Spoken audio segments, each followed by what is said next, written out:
Pinellas Park Police Chief Mike Hayworth. And we're here to talk about the shooting that happened this past Tuesday night at the Shell gas station / Circle K store at 49th Street and Ulmerton Road. The person that we have in custody in this case, who's been charged with counts of attempted murder of a police officer along with a bunch of other felonies, is Calvin Brockington. He's 24 years old. His date of birth is March 4th, 1998. He was living at 2020 18th Avenue South in St. Petersburg. He's now living in the Pinellas County Jail, and I certainly hope, based upon everything we've seen in the last couple of days and the evidence that's been uncovered in this case, that his permanent address for the rest of his life is going to be in a Florida State prison, because this is a guy that certainly has not learned his lesson. He tried to kill 2 cops and is really, in my view, given up his right to live in society among us. It's really a terrible situation, and when you look at the facts, you look at the circumstances of this thing, and you think about a man at 24 years old who is engaged in what this guy is engaged in and the conduct that he's engaged in and not learned his lesson. It shows you the challenges we deal with every day and that cops across this country deal with, and frankly society is dealing with, as we have seen an increase in violent crime, and we've seen the people that have disregard for others. So with Brockington, as I said, he's 24 years old, and as a juvenile, before he turned 18, he was arrested 8 times. Since turning 18, he has spent 3 years in state prison. So since he was 18 years old, he spent 3 years in state prison. That means, and do the math, that he spent 3 years on the street as a free person. During those 3 years, he's been arrested for 25 different crimes. So I didn't even put up here the juvenile crimes, those 8 juvenile crimes. I put it up here since he's been 18, and he's only been out of prison for 3 years of the 6 years since he turned 18, is that he's been arrested for all of that. Grand theft, burglary, resisting an officer, violation of probation, grand theft motor vehicle, robbery with a firearm, attempted carjacking, and all of that. So finally in 2017, he goes to state prison. And he spends 3 years, as I said, in the Florida Department of Corrections and the state prison system. And that was for attempted carjacking and carrying a concealed firearm.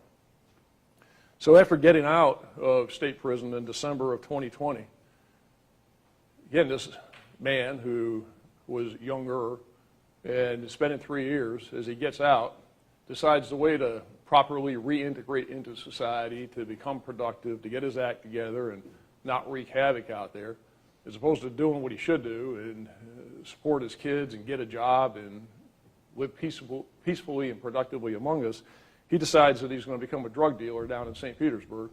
And between March of 2021 and April of 2022, he sold drugs to undercover detectives of the St. Petersburg Police Department 17 times. And he's now been charged with all of those 17 counts of sale and possession and trafficking in drugs. And you can see those are listed out there. So that leads us to this incident and event. Brockington's, I guess we would describe as former girlfriend, Sandy Rohlsen, R-O-H-L-S-E-N, over the last year or so has called law enforcement many times because of incidents that she was having with him, complaints including domestic violence type situations. While they are not now together, she is nonetheless pregnant with his child. She's 3 months pregnant. On this past Tuesday evening, she ran into Brockington in a parking lot in St. Petersburg. He asked her to give him a ride to a location over here in Rainbow Village, which is a residential complex to the west of where we are, because he wanted to see his kids. He's got kids with another woman there, and he wanted to go see his kids in Rainbow Village. So she gave him a ride and said that she would do that as they came out of St. Pete and began heading west on Ulmerton Road. They got to the intersection of Ulmerton and US 19, and he went off on her, just as he has done many times in the past. And he began hitting her, striking her in the car, and she realized that the situation was going south again. So she made the decision that she wasn't going to take him over there to Rainbow Village, and she was going to turn around and head back to St. Pete. She decided to pull into this Shell Circle K station at 49th and Almerton, and she told him that she was going in to prepay for the gas. He was in the car, and according to her, when she left the car, he was seated in the right front passenger seat. And that'll be relevant to what I'm going to tell you here in a few minutes. So she goes into the store, and she goes into the bathroom in the Circle K, and she calls 911 and says that Brockington was in the car, he was in the parking lot, told the 911 dispatcher that he was anti-law enforcement, he had a propensity for violence, he may have a warrant outstanding for his arrest, and that she had been battered by him and was again reporting another domestic violence battery situation. So that call, because it's in the city of Pinellas Park, went to the Pinellas Park Police Department, and officers from Pinellas Park Police Department were dispatched to the scene. The first officer to arrive on the scene is Officer Jacob Durr, D-E-R-R. And I'm going to run through this with you, and then I'm going to play some video for you so you can see exactly what happened. But Officer Durr was northbound on 49th Street. He got to the intersection of Almerton, and this gas station is on the southwest corner. He made a U-turn, pulled into the parking lot. The information was a little bit confusing as to the type of vehicle and the color of the vehicle, so he wasn't exactly sure. The call note said that he was looking for a black vehicle. It turned out that the vehicle is silver. So when he pulls into the parking lot, he sees a Ford Focus, which is the type of vehicle, and believes that nonetheless, even though the color was wrong, that this was the car that was involved. And at this point, Rolson was still inside the store, inside the bathroom, and talking to the 911 dispatcher. So as Officer Durr approaches the vehicle, and he approached on the driver's side, and you'll see in the video, when Brockington had moved, and he had moved from the right front passenger side to the left rear driver's side. So as Officer Durr was approaching, he was ambushed, and Brockington opened the door and immediately fired on Officer Durr. Officer Durr had absolutely nothing that he could have done. He was completely taken by surprise and completely ambushed by this, and you'll see it was instantaneous as Brockington opened that door. So he moved himself from the right front passenger side to that rear driver's side for a reason. Now, when he did it, I don't know, but it was, again, evident to me, at least, that he was doing it for the element of surprise and for a, quote, tactical reason. And as the officer was approaching, he definitely caught him by surprise and he ambushed him. The officer was shot in the upper right arm, fractured the bone in his arm, and he went to the ground. It incapacitated the officer where he's right-handed. He could not reach for his gun. He had no use of his right arm. And when the officer goes to the ground, Brockington exits the car and fires 4 more times at the officer. And just because sometimes good things happen in this world, right things happen, is that he missed. But he was within a couple of feet of Officer Durr. When Officer Durr is on the ground and Brockington is firing at him, he fires 4 more times. So he fired a total of 5 times. What we know now is that the weapon that Brockington had was a Smith & Wesson revolver with 6 rounds in it. And again, that will be also relevant to what I'm going to tell you as far as one of Brockington's statements was concerned. He knew the gun he had, he knew how many rounds he had, and he knew how many rounds he fired. He had fired a total of 5. 1 struck Officer Durr, and the other 4 were fired at Officer Durr as he was on the ground. And then Officer Durr, because he was incapacitated and being shot at and couldn't draw his gun, he got up and he ran to a place of safety along the west side of the store. At that point, Brockington, and you'll see in the video, as he ran toward the store to the south, but he didn't immediately go to the store. He actually went to Officer Durr's cruiser. It's a marked Pinellas Park Police Department cruiser. It was parked along the east side of the store. Now, I can't tell from the video, and it's uncertain whether he tried to get in the cruiser, but he definitely ran to the cruiser and was looking in it. And again, he might have been trying to get in it, but I can't tell you that for sure. He then immediately turned around and ran into the store. When he ran into the store, he approached a man who was visiting here from Texas, who had a silver Kia that he had parked at one of the gas pumps outside, just to the west of where Rolson's car was. And he carjacked the guy. He had a gun in his hand, and he told the guy, and you'll hear using an expletive, "Give me your keys," and asked him what kind of car he had and where was it.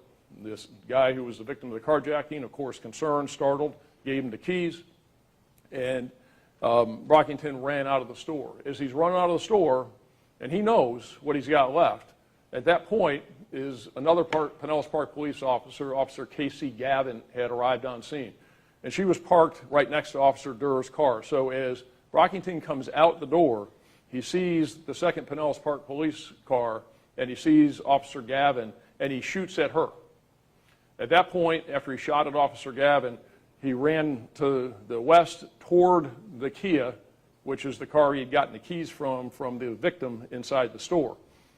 He gets there, he's trying to open it, he crouches down, you can see him take a position to cover. He gets into the car. When he gets into the car, he starts to move and make a U-turn. He starts to move, and he kind of comes this way in a semicircle. At that point, Officer Gavin fired one round at him, and he then made the turn, the circle, and he went north through the parking lot into the eastbound lanes of Almerton Road. So he is going now, he's in the eastbound lanes, but he's going westbound. So he's going against all that traffic. One of our deputies, a deputy from the Pinellas County Sheriff's Office, happened to be at that intersection of 49th and Almerton. Again, this was being responded to by Pinellas Park or on separate radio channels. He knew there was some commotion, but he hadn't heard anything and hadn't heard what was going out over the radio, but he knew something was wrong. So the deputy made a U-turn, and as Brockington was traveling in the stolen car that he carjacked, as he was going west in the eastbound lanes, is that the deputy was going west. Brockington moved over into the westbound lanes, now going westbound. He gets to the light at 58th Street in Almerton, and Brockington makes a U-turn, and now is heading back eastbound in the eastbound lanes. So the deputy got on the radio, and he got up on the Pinellas Park channel, told them what was happening, and the guy now wasn't going west, he's going east. So an officer from the Pinellas Park Police Department and one of our canine deputies set up to the east on Almerton Road, and they saw the car. That car traveled down Roosevelt Boulevard. They got on I-275, and he knew that deputies and officers were behind him. They tried to initially stop the car at about 54th Avenue North and 275, and at one point on I-275, he was traveling about 150 miles an hour, and he was fleeing down 275, driving absolutely recklessly with total disregard for anyone's safety. And again, the speeds were about 150 miles an hour at one point. Brockington gets off I-275 at 28th Street South, and he is continuing to flee up and down side streets, trying to get away from the law enforcement officers that were involved. And one of our deputies who was working down there saw the car. He was in an unmarked car.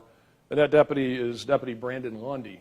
Deputy Lundy, when he saw Brockington's car, he tried to perform what we call a precision immobilization technique or a pit technique, which is to bump the car to cause it to spin out and stop it. But what happened, and again, because of the speeds and a number of other factors that were involved, when Deputy Lundy performed the pit maneuver, is that he actually locked up with Brockington's car, went up on two wheels. When he came back down, because of the hard driving that was going down there, Deputy Lundy didn't have any brakes, and he hit a tree head on. Deputy Lundy did at about 55 miles an hour. Deputy Lundy broke his foot, injured his shoulder, and had other injuries, not life-threatening, but significant injuries as a result of that. At that point, Brockington veered off, and he ran into a house at 928 22nd Avenue South. So as all that's unfolding, we had a lot of deputies, a lot of law enforcement officers who responded to this. We had two other deputies that were involved in a collision at 5th Avenue North and 49th Street. One of them broke his finger in that. The other had some minor injuries, but they'll be fine. So there was, a total in all of this, you had Deputy Lundy, who broke his foot. You had the two other deputies in the wreck, and you had Officer Durr, who was shot. In the vehicle, as I said, was this .38 caliber revolver. It is not, we're trying to figure out where it came from. The last record we have on that revolver was, the last purchase that we could find for it was in 1980 in Miami. The person who purchased it is now a woman in her 80s that lives up north. We're following up on it. It hasn't been reported as stolen, but it has all the appearances that it's a crime gun that's just been passed around for many, many years. So as we look at photograph of Brockington over here, you see the area where the shooting occurred. You see the shooting where the shooting ended. You got a summary there of all of his charges and his activities over time. So we brought him here to the Pinellas County Sheriff's Office. Detectives were going to try and interview Brockington. And as he was waiting, he was being watched by deputies. And they were just in a room with him, and he started blurting stuff out, just out of the blue. And one of the things that he said, and this is captured on audio tape, he said, my record isn't that extensive. So I'm like, damn, 20 years for jumping on somebody. I might as well go out with the whole shebang. So I guess he thinks this 33 times of being charged with crimes isn't that big a deal, and he is going to go out with the shebang. But here's the most troubling thing, and one of the most troubling things I've heard in a long time come out of somebody's mouth from this guy who just shot a police officer, shot at another one, is that he says, with a shot left, I could have killed the man. And he knew that he had fired 5 times and he had 6 rounds. Because again, when he came out of the store and he shot at Officer Gavin, he had 1 round left. That was it. And he actually pointed off for her again, but he didn't have any more ammunition left. And thankfully, it was a revolver. It only had 6 rounds. Because if it was a semi-automatic handgun and it had a magazine in it with multiple rounds, there would have been a real serious gunfight out there. And so he knew exactly what he was doing. And he said that with a shot left, I could have killed the man. So no question that he had every intent of killing Officer Durr and Officer Gavin. And I'm not even crying, and I'm about to catch 30 or 40 years of my life. Well, guess what? Because of his history and because he's what we call here in Florida a prison release reoffender, a PRR, is that thankfully, and if this system works the way it's supposed to work, is it won't be 30 or 40 years. It'll be a mandatory life sentence, and that's what this guy needs. And he has forfeited his right to live among us, and he needs to be in prison for the rest of his life. And hopefully that's what happens. And he says, I don't feel no different. Well, Officer Durr feels different. Officer Gavin feels different from what they went through out there. And this guy obviously didn't get it. So he's now where he belongs, in the county jail. I'm going to run through for you, and just you have to bear with us for a second. We're going to lower the screen. I'll play this, and I'll ask Chief Hayworth to come up and make any remarks that he wants to make, and he can ask any questions. So what I'm going to do with this is that we have video. I'm going to run through it one time, and then probably run through it a second time. I'm just going to let it play the first time. I'll run through it a second time, and then explain and put some things in context for you. And then, as I said, Chief Hayworth can make any comments that he wants to make, and then we'll take any questions that you have. So.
All right, so I'm going to back this up here and just kind of walk you through this now.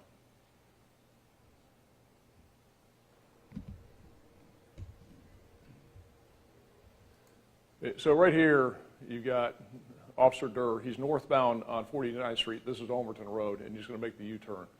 Is Brockington, the car that he's in, is sitting right here at the gas pumps.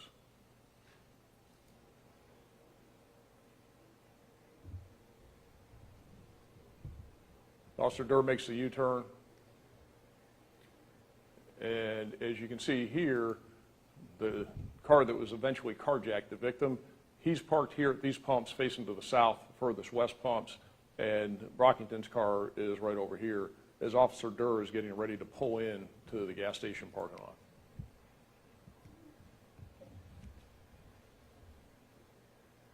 You'll see the person who was in the store who gave up his keys, he's getting out of the car, the man from Texas. And again, you can see him here. So this is the same, this is just a different view. This is Officer Durr's dash cam from his car. These are cameras there at the gas station.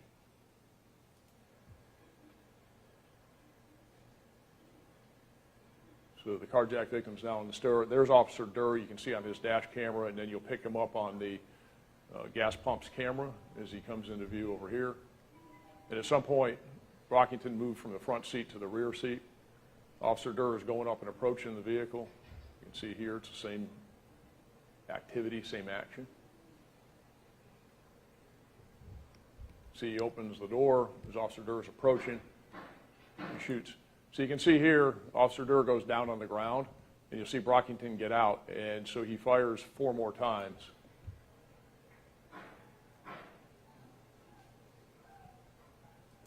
So Officer Durr said that he realized he couldn't get his gun out of the holster, and he knew he had to run because he was obviously had been shot at in a fear that he was going to be killed. So he did all he could do, which was to run.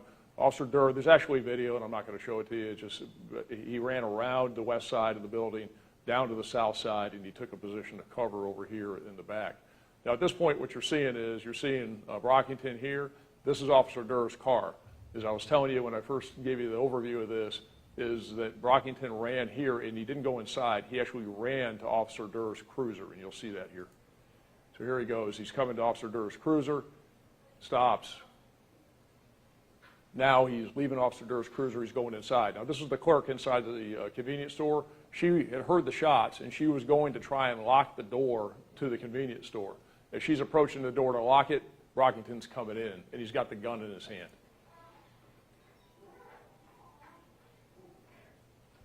You can see the gun in his hand right there.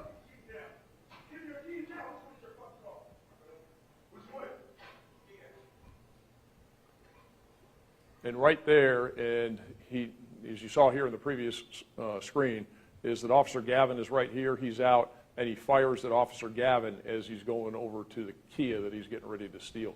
You can see here with his arm extended, is he's got his arm extended to the east, and he's firing at Officer Gavin.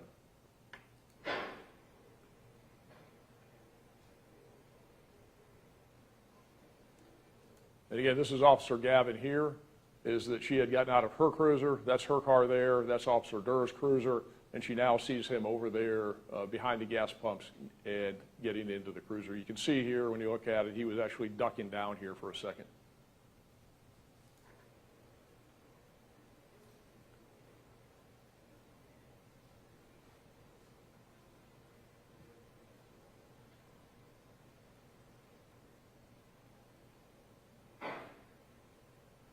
This is where he goes out to Ulmerton, and he goes west and eastbound lanes. Now, this is Officer Gavin. She decided that she was going to try and go out there and see where he was going and see if she could get a tag.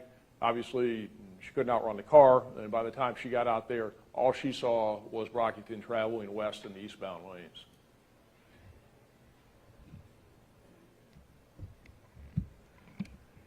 And this is Officer Durr here. Now he comes around the corner and stays here. You can see his right arm is just kind of dangling there. He's incapacitated.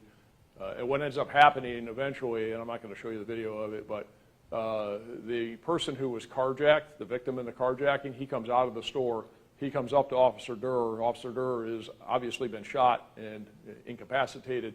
Officer Durr takes out his tourniquet and he hands it to that man who was the victim of the carjacking and asks him to put it on, tells him he needs help. And so the victim of the carjacking put the tourniquet on Officer Durr's arm and rendered aid to him.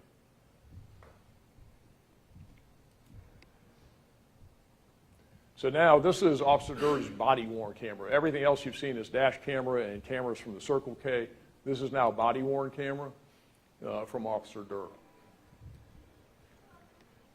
Same thing you've seen, but it's a different view. It's from his body-worn camera. This you've already seen.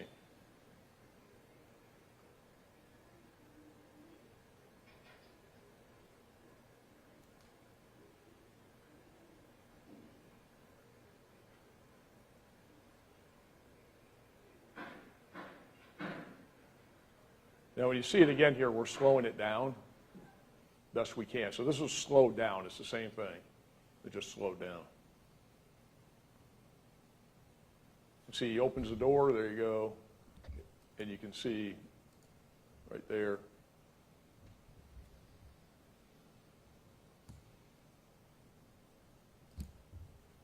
And so you can see this is a freeze frame of it. And you can see, again, Durr's right here. There's Brockington. Looks like he's got both hands on the gun, as we would call a point shoulder stance.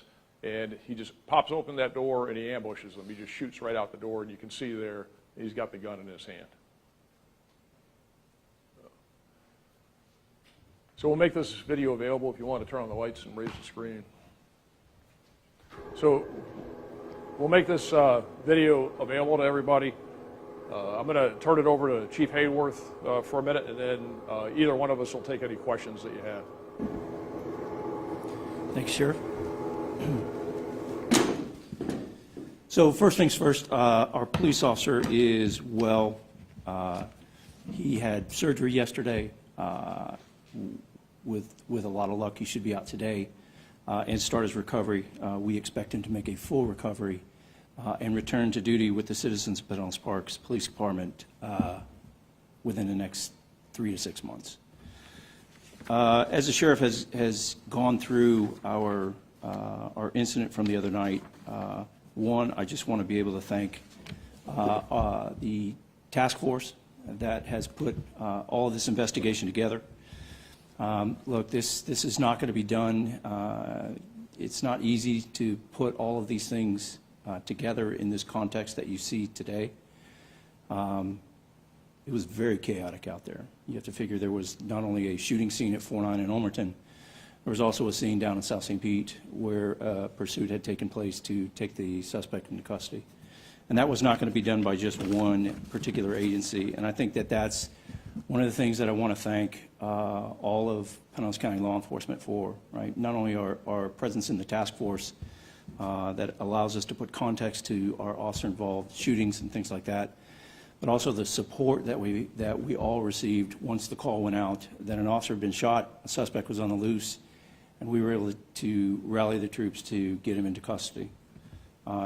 Thanks to the City of St. Petersburg's Police Department, like I said, our task force, the Pinellas County Sheriff's Office, and our police department, this couldn't have been done. I also want to thank our friends in the fire service that rendered aid to Officer Durr at the time of need, and also certainly the medical professionals down at Bayfront Hospital that were able to quickly get the medical treatment that he needed.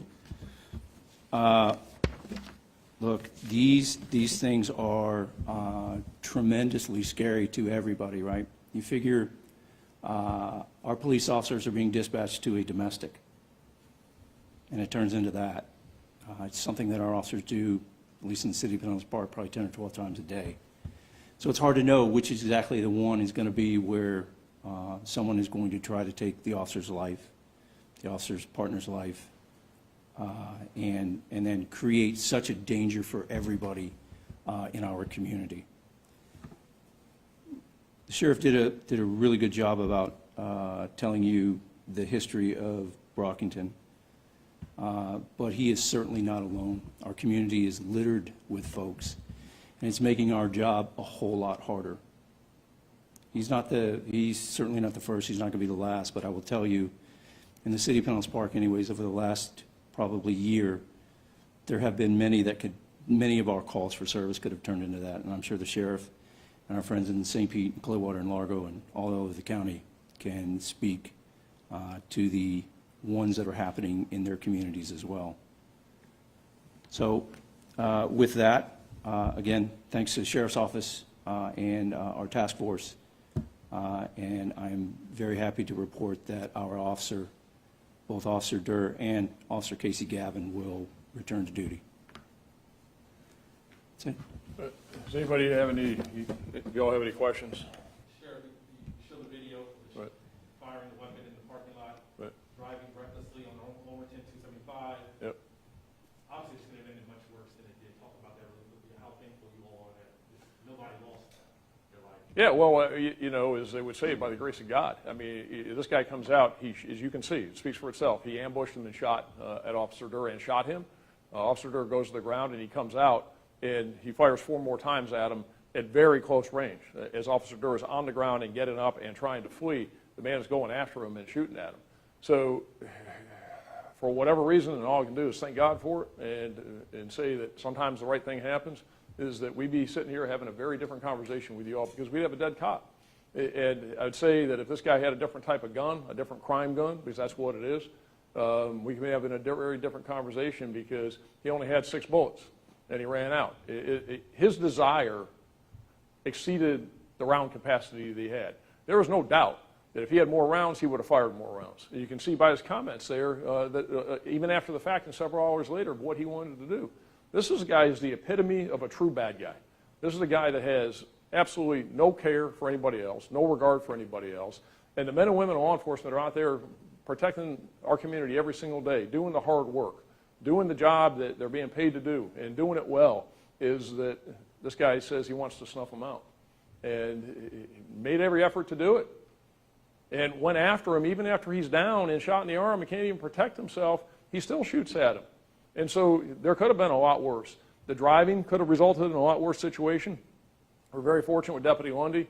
I say all. He's got a broken ankle. He's got shoulder injuries. That could have been a much worse situation down there. And as he was driving around St. Pete, he could have taken out all kinds of people in all kinds of cars. So, this was a bad situation, but it could have been a lot worse.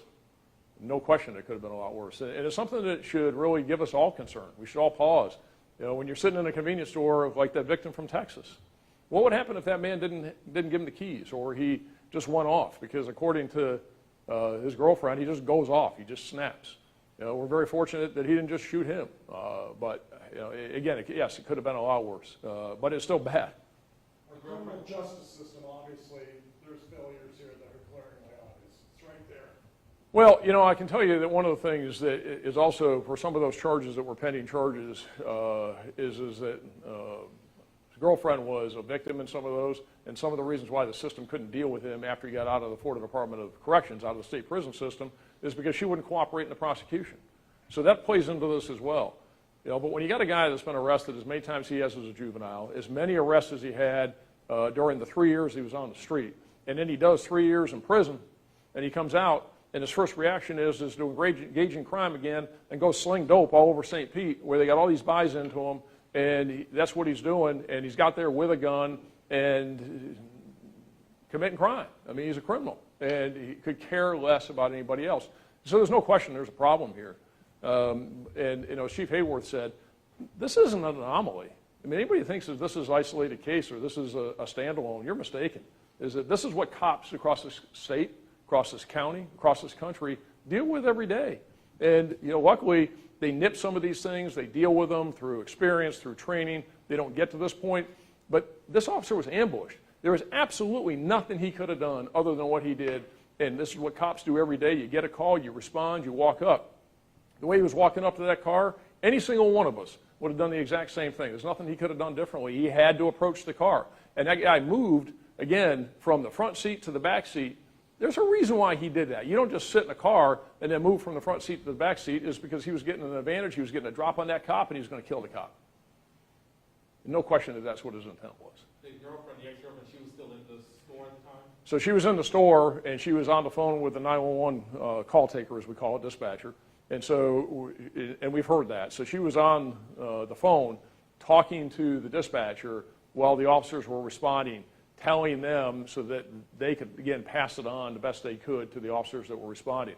So she went in there and purposely went right in the bathroom, locked herself in the bathroom, because she knew he's a violent guy.